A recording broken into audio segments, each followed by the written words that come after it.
par rapport à nos expériences et comment essayer de créer de la présence à distance, hein. C'était vraiment ce côté, il faut garder les gens motivés, engagés, hein. On sait que la distance crée beaucoup d'attrition, hein, beaucoup d'abandon.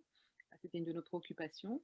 Et de se dire aussi, c'est l'opportunité d'apprendre autrement, d'apprendre pas seulement de haut en bas, hein, avec les connaissances qui sont données, hein, mais aussi de profiter de l'expérience des gens, hein, parce que, comme dans le cas de votre MOOC, on n'a pas des débutants, on a des gens qui ont un vécu, hein, et qui peuvent venir avec leur vécu, qui peuvent le partager, etc.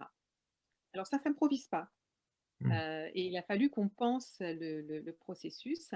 Alors, on a joué la règle du numérique où on sait, hein, que, le fait d'ouvrir la participation, à tout le monde n'entraîne pas que tout le monde participe.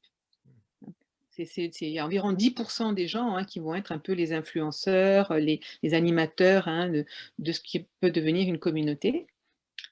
Donc on a décidé de favoriser cela et on a créé ce qu'on appelle des éclaireurs.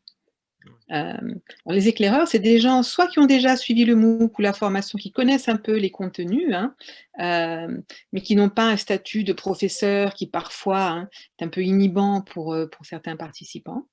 C'est souvent donc des apprenants eux-mêmes, hem et on a encouragé le bénévolat et ce qui est intéressant, c'est que, alors qu'on avait 2 ou 3 personnes vraiment désignées pour être les éclaireurs, hein, on a toujours fini avec, 8-10 personnes qui ont continué à animer, les plateformes, les forums, bénévolement, hein, pendant toute la période de durée du MOOC.